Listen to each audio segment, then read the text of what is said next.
जो 5-5 लाख लोगों को दवा देके उनके पास 20 रोगी ठीक हुए, उनका डाटा नहीं था, उनकी सबकी सत्ताएं हिल गई थी। और ये रुकने वाला कारवां नहीं है, क्योंकि मैं, मेरी माँ ने बिकाऊ नहीं टिकाऊ बनाया हूँ।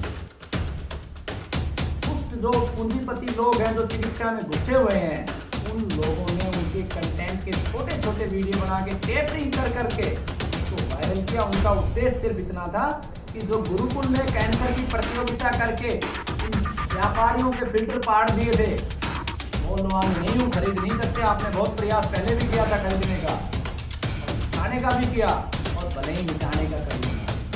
अंतिम सांस तक राष्ट्र के लिए, धर्म के लिए और प्रकृति के लिए लड़ते रहेंगे और आगे भी लड़ते रहेंगे। वंदे मातरम, जय भारत। भाई राजीव दीक्षित अमर रहे। आप सब परिचित हैं, केस के दौरान बहुत सारे आरोप प्रत्यारोप हमारे पे लगाए गए, और उसमें से एक मुख्य आरोप जो अधिकतम पूंजीपतियों के हाथों की कठपुतलियों ने लगाया कि मैं हवस का पुजारी हूं, और मेरे बारे में बहुत सारे दुष्प्रचार सोशल मीडिया के माध्यम से आप सब लोगों ने किया। आप सबका धन्यवाद करता हूं। लगभग 2 घंटे की एक वीडियो थी जिसका उद्देश्य ये था कि अगर इस संसार से कैंसर को हराना है तो हमें इस प्रकृति में विद्वान जो जितने भी जीव हैं, लगभग 86 लाख जीव हमारे शास्त्र बताते हैं, आधुनिक विज्ञान भी इस बात की पुष्टि करता है, और जो वनस्पतियां हैं उनके बीच में संतुलन होना बहुत जरूरी है। और उसके संतुलन को कायम करने के लिए मनुष्य की जनसंख्या को नियंत्रित करना बहुत जरूरी है। और मनुष्य की जनसंख्या को नियंत्रित करने के लिए भारत में जो गलत कानून हैं उन कानूनों को समाप्त करना बहुत जरूरी है। उदाहरण के लिए हिंदू मैरिज एक्ट 1955 है, जिसमें इस देश की बहुसंख्यक आबादी जो शाकाहारी आबादी है, जिसमें हिंदू, जैन, सिख, बौद्ध, मतलब इसमें अधिकतम आबादी शाकाहारी में मान सकता हूँ, मांसाहारी हर जगह पे है, इनको रोक दिया गया केवल एक विवाह के लिए। जबकि इनकी संस्कृति में जाओगे आप तो भगवान श्री राम के पिताजी राजा दशरथ जी थे, उनकी 3 रानियां थी। महाराणा प्रताप जी की कितनी रानियां थी? वीर शिवाजी की कितनी रानियां थी? आप किसी भी संस्कृति में जाएं, सिखों के अंदर जाएंगे तो सिखों के धर्म गुरुओं को देखें, जैनों को देखें, तो ये अपनी संस्कृति के आधार पर 1955 तक जी रहे थे, यानी कि अंग्रेजों के काल पर भी एक समानता थी। तो आखिर किस आधार पर केवल इनको तो आपने संविधान के दायरे में बांध दिया, मुसलमानों को, यहूदियों को और ईसाइयों को अपने धर्म के आधार पर, मतलब अपनी विचारधारा के आधार पर पढ़ने का आपने अधिकार दिया। और उसी का मूल कारण ये हुआ कि आज हमारे राष्ट्र में 200 से अधिक जिले ऐसे हैं जिनकी मूल डेमोग्राफी चेंज हो चुकी है।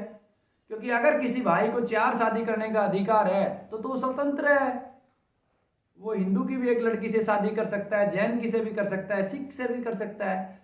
तो इसका सबसे पहला प्रहार जो था, इस बात पे प्रहार था। दूसरा प्रहार था कि जनसंख्या नियंत्रण, और वो भी जनसंख्या नियंत्रण कानून इस प्रकार का नहीं कि सबके लिए पैरेलल कर दिया जाए, ऐसा करने से विनाश होगा भारत का। ऐसा जनसंख्या नियंत्रण कानून कि जिनकी पीढ़ियों ने संसाधनों को पहले ज्यादा कंज्यूम कर लिया। उदाहरण के लिए किसी एक परिवार में 6 भाई और 3 बहनें हैं, यानी कि उनके पूर्वजों ने 9 लोगों को जन्म दे दिया इस सृष्टि में, उन्होंने इस संसाधनों को कंज्यूम कर लिया। अब आने वाली उनकी पीढ़ियों को फिर आप 2 बच्चों का अधिकार दे रहे हो? नहीं, उन लोगों को अधिकार होना चाहिए एक ही संतान का। उदाहरण के लिए किसी दूसरे परिवार में जहां केवल एक ही बच्चा पैदा हुआ है, उसको 3 बच्चे पैदा करने का अधिकार होना चाहिए। जैसे जैन समाज है, जैन समाज ने इस राष्ट्र के लिए बहुत कुछ किया है, और जैन की जो विचारधारा है वो पूरे विश्व के कल्याण के लिए, सनातन की विचारधारा पूरे विश्व के कल्याण के लिए है, ना केवल भारत के लिए। तो उनको ज्यादा बच्चे पैदा करने का अधिकार हो। साथ में ये भी निर्धारित हो कि जीने का अधिकार सबको है। गौमाता की हत्या पे भी सजा और अन्य जीवों पे भी। ठीक है, आप ऐसे जोन डिसाइड कीजिए जहां पे मांसाहारी लोग हैं उनको रिलैक्सेशन दीजिए। आप वनस्पतियों की संख्या भी निर्धारित करिए मनुष्य के अनुसार। ऐसा इसलिए बोला गया क्योंकि आप जाएंगे हिमालय की तरफ, उत्तराखंड की तरफ जाएंगे, वो बेशकीमती जड़ी बूटियां जिनसे किसी का जीवन बचाया जा सकता है, आज उन्हीं जड़ी बूटियों को काट के उन पे मुर्गे पकाए जा रहे हैं, मांस मीट पकाया जा रहा है। क्योंकि वहां पे पकाने वाले की वो समझ ही नहीं है कि इस पुनर्नवा से, इस कचनार से मैं किसी का जीवन बचा सकता हूँ। उनकी समझ उस प्रकार की विकसित ही नहीं है। तो ये मूल प्रश्न था। और 14 जनवरी को, क्योंकि हम मूल रूप से महाराष्ट्र से हैं और हमारे पूर्वजों ने राष्ट्र और धर्म के लिए सर्वोच्च बलिदान दिया था उस पानीपत की काले आम में मिट्टी में, जो जिसकी मिट्टी का रंग काला हो गया था। सदियों तक उस आम के पेड़ पे काले आम लगे थे। एक कार्यक्रम होना था जिसमें हमने आंदोलन के रूप में कहा था कि हम सामूहिक रूप से लाखों शादियां करेंगे। और किससे करेंगे? ऐसे कैंसर रोगियों से जिनकी केवल 6 महीने आयु डॉक्टरों ने बोल दी और दर्द से तड़प रहे हैं, और परिवार वाले कहते हैं हम इसको नहीं संभाल सकते। या HIV की रोगी से, वो चाहे पुरुष हो या महिला हो, और उसमें साफ साफ ये बोला हुआ है कि ये शादियां सांकेतिक होंगी, ठीक उसी प्रकार से होंगी जिस प्रकार से भगत सिंह ने अंग्रेजों की असेंबली में बम डाला था, लेकिन डाला वहां पे था जहां पे लोग नहीं बैठे थे। और भगत सिंह जी को अपना आदर्श मानते, जीवन में परिवर्तन का जो दौर था भगत सिंह जी लेके आए थे, इसीलिए ठीक उसी आधार पर हमने हमारी वेशभूषा में भी परिवर्तन किया था। कल को कोई ये कमेंट ना करे कि ये भारतीय संस्कृति का अपमान कर दिया, बहुत सारी चीजें हैं। तो वो 2 घंटे की पूरी विस्तार से वीडियो, उसमें और बहुत सारी चीजें हैं जो पूर्ण रूप से साइंटिफिक हैं, जिनको समझने के लिए आपको उन सब चीजों में घुसना पड़ेगा। उदाहरण के लिए उसमें किस का एक छोटा सा सीन जो है ना बिल्कुल वायरल किया गया, शादी की बात को वायरल किया गया, उसमें पूरा मैंने साइंस को एक्सप्लेन किया है। और ईश्वर की कृपा से अब वो फ़ोन मिल गए हैं मेरे को। आपको संभव हुआ अगर उन फ़ोनों में कुछ डाटा मिला तो निश्चित रूप से आपको पूरा भी देंगे।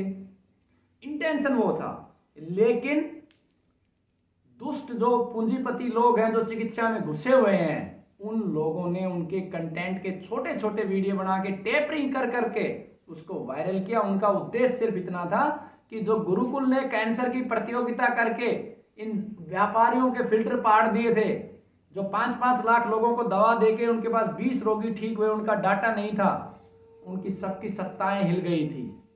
और ये रुकने वाला कारवां नहीं है, क्योंकि मैं, मेरी माँ ने बिकाऊ नहीं टिकाऊ बनाया हूँ।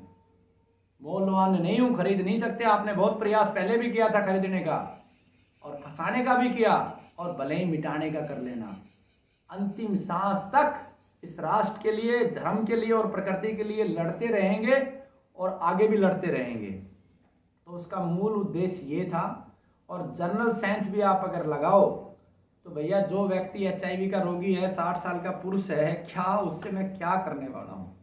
आप कुछ तो किसी व्यक्ति की मंशा को समझो। हाँ, इसमें मैं कोई दो राय नहीं है। पिछले जब वो घटना घटी थी उससे पीछे की 5 रातों को मैं सोया नहीं था। पूरे उत्तराखंड से लेके कैराना के उन बूचड़ खानों को मैंने अपनी आंखों से देखा था। हमारे इस रोड के कटते हुए पेड़ों को मैंने देखा था। तड़पते हुए उन पक्षियों को मैंने देखा था। आप उस बैकग्राउंड की वीडियोस देखोगे तो मस्तिष्क मेरा उस समय गुस्से में था, आक्रोश में था, इसमें कोई दो राय नहीं है। हाँ, ये मैं मानता हूँ कि मैं अपने शब्दों को आप मेरी भावनाओं से तब कनेक्ट कर पाता जब मेरी पूरी वीडियोस को आप देखते। लेकिन इन दुष्ट लोगों ने उसके छोटे छोटे टुकड़े बना के, बहुत सारे जो बेचारे, जिन लोगों को मेरे बारे में पता नहीं है, उनके भावनात्मक दुरुपयोग किए। तो ये विषय था, आप सब परिचित हैं। पुनः ये आंदोलन 14 जनवरी को काले अम्बे में फिर से इसकी नींव रखी जाएगी, और अगला पड़ाव हमारा दिल्ली है। और इस कानून को रद्द करवा के ही हम दम लेंगे, उससे पहले नहीं। वंदे मातरम, जय भारत। भाई राजीव दीक्षित अमर रहे।